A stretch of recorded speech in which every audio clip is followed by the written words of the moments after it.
Hello friends, welcome my YouTube channel.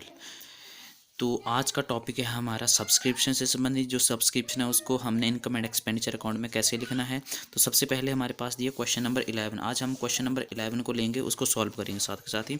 तो क्या दिया, from the following information calculate amount of subscription to be credited to the income and expenditure account for the year ended 31 March 2014 कि 2014 को हमने income and expenditure account बनाना है और उसमें इसको हमने कैसे लिखना है सब्सक्रिप्शन को।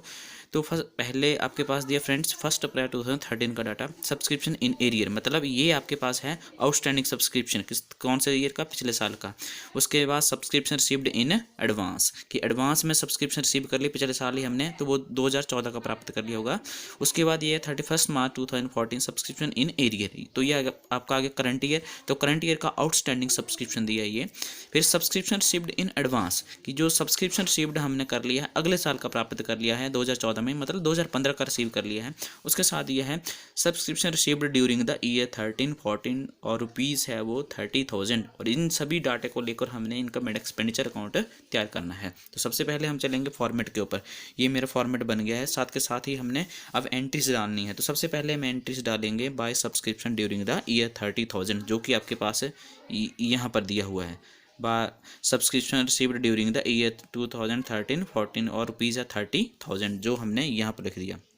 अब उसके बाद है outstanding subscription for the current year 2500 कि जो करंट ईयर का जो आउटस्टैंडिंग सब्सक्रिप्शन था वो हमने लिखना है। तो करंट ईयर का जो आउटस्टैंडिंग है वो ये है आपके पास एरियर, और वो अमाउंट है 2500। ध्यान से देखेंगे तो दिख जाएगा हमें 2500, तो वो आपका यहाँ पर आ जाता है। उसके बाद advance subscription for the previous year, वो प्लस होता है। तो पिछले साल का जो एडवांस सब्सक्रिप्शन है तो वो आपके पास ये दिया हुआ है, और अमाउंट देखें ध्यान से तो वो आपके पास दिया 3000, तो 3000 आपका यहाँ पर प्लस हो जाता है।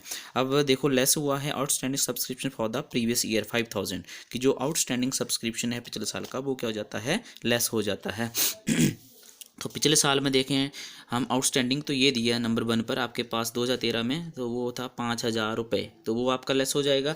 और साथ के साथ ही यहाँ पर 5,000 लेस हो गया। और साथ के साथ देखो तो advance subscription for the next year 7,000, तो अगले साल का जो एडवांस हमने रिसीव कर लिया सब्सक्रिप्शन वो भी लेस हो जाता है। तो आप 2014 में चलो और यहाँ पर देखेंगे सब्सक्रिप्शन रिसीव्ड इन एडवांस, और वो है आपके पास अमाउंट दिया है 7,000, तो 7,000 फ्रेंड्स आपका यहाँ पर लेस हो गया। तो इन सभी आइटम्स को प्लस, ये जो दोनों वाली प्लस हैं वाली आइटम्स जो है वो हमने 30,000 प्लस कर दिया, और जो 5 और 7 है वो लेस वाले दोनों तो लेस कर दी, तो डिफरेंस आ गया 23,500, आंसर आ गया। अब इसी डाटा को लेकर हम नीचे बैलेंस शीट में आइटम्स को शो करना होता है। तो सबसे पहले एसेट साइड चलें तो outstanding subscription for the current year, जो करंट ईयर का जो सब्सक्रिप्शन था आउटस्टैंडिंग वो था आपके पास 2500, तो वो डिस्क्लोज की जाता है एसेट साइड, क्योंकि हमें प्राप्त होना है वो आउटस्टैंडिंग सब्सक्रिप्शन है, तो बिजनेस की इनकम होती है, तो एसेट्स होता है एक तरह का। और उसके बाद अगर हम बात करें तो advance subscription for the next year कितना था 7,000, तो ये हमारी लाइबिलिटी, क्योंकि हमने अभी अगले साल प्राप्त करना लेकिन इसी साल प्राप्त कर ली, तो वो हमारी लाइबिलिटी बनेगी, तो लाइबिलिटी साइड में उसको डिस्क्लोज किया जाता है। तो आई होप कि आपको ये क्वेश्चन समझ आ गया होगा। कि अगर आपको कोई क्वेरी है, कोई आपको डाउट लगता है तो आप नीचे डिस्क्रिप्शन में आप लिख सकते हैं, कमेंट कर सकते हैं मेरे को। Thank you.